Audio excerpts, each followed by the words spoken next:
Se você quer entender um pouco, de forma bem básica, introdutória, sobre história do pensamento econômico ou história da economia, eu indico este pequeno livro.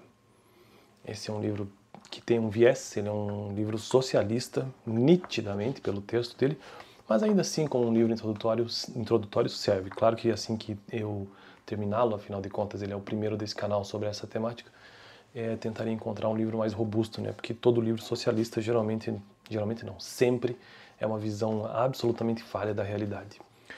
Mas, de qualquer forma, o tópico de hoje é laissez-faire. Então, o tema deste vídeo será laissez-faire, o que isso significa de acordo com este autor, ou seja, o Hunt, História do Pensamento Econômico, que é um livro que pertence à biblioteca da PUC-PR. Então eu indico tanto o livro como a biblioteca e o próprio curso de Ciências Econômicas aqui da PUC. PR, eu sou formado em Economia, mas não pela PUC, pela UFPR, que é aqui do lado. Mas eu já me formei pela PUC e atualmente eu sou aluno da PUC no curso de Letras, então eu simplesmente, claro que eu preciso então indicar a universidade. Laissez-faire.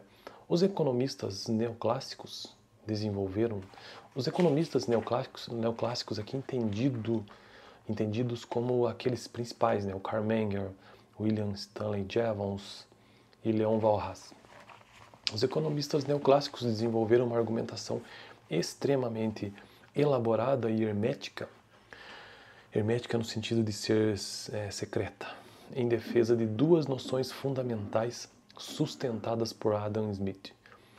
Quando a gente fala de economia neoclássica, estamos falando ali do final do século XIX, 1870 aproximadamente. A mão invisível da concorrência no mercado e a política econômica do laissez-faire procuraram demonstrar que numa economia de mercado competitiva, composta de inúmeros pequenos produtores e consumidores, estes são guiados pelo mercado. Encontrariam sempre uma combinação ótima de mercadorias, fosse qual fosse sua renda e riqueza original. Os fatores de produção seriam sempre utilizados da forma mais eficiente possível. E as mercadorias seriam produzidas em quantidades que maximizassem o valor da produção social. Contudo, para que os resultados fossem efetivamente ótimos, a interferência governamental nas funções do mercado livre deveria ser restringida a função governamental ao mínimo indispensável.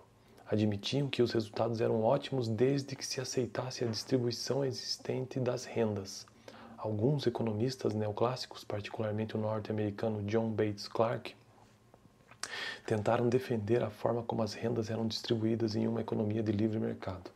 Sustentavam que o princípio da maximização dos lucros conduziria a uma situação em que cada categoria de fatores produtivos receberia como pagamento uma quantia equivalente ao valor da sua contribuição marginal para o processo produtivo. Este lhes pareceria ser um modelo justo de distribuição das rendas, em que cada unidade dos fatores produtivos recebia quantia equivalente ao que produzisse. Os críticos logo contestaram que não se podiam confundir unidades de fatores produtivos com pessoas, pelo menos no que concerne à terra, aos recursos naturais e ao capital. Para que o sistema fosse justo, insistiam os críticos, era necessário distribuir de forma equitativa a propriedade dos fatores de produção.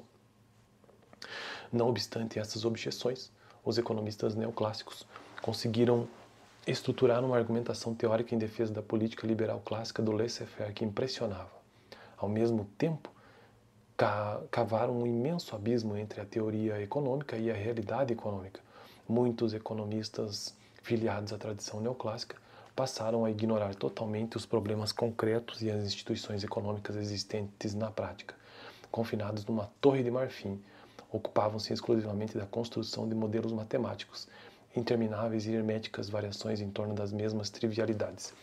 É por essas e outras que eu digo que, cara, texto socialista, assim, joga no lixo. Porque, cara, laissez-faire, ele trouxe a crítica, mas não trouxe o que é, sabe? Então eu tive que pesquisar fora, né? Vamos dar uma olhada aqui. Eu sei que isso tem a ver com os fisiocratas. Laissez-faire é uma expressão francesa que significa literalmente deixa fazer, ou deixem fazer. No contexto econômico, ela representa uma doutrina liberal que defende mínima intervenção do Estado na economia.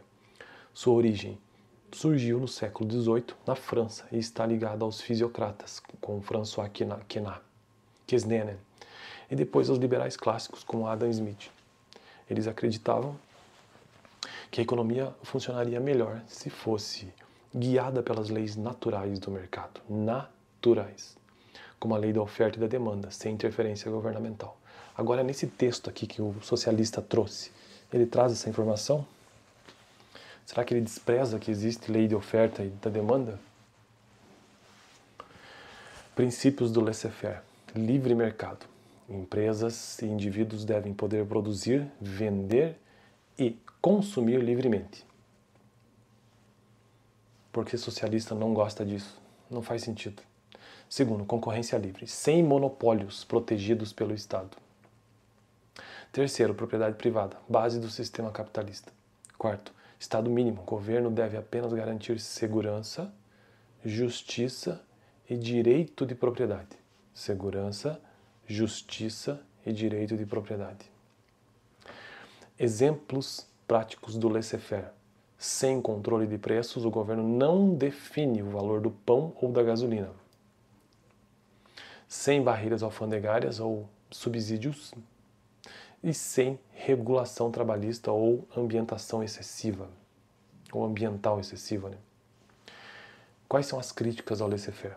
Apesar de ser a base do capitalismo liberal, muitos economistas e pensadores que não são liberais apontam problemas. Pode gerar desigualdade social extrema, pode levar à exploração de trabalhadores, ignora externalidades negativas como poluição e crises econômicas como a de 1929.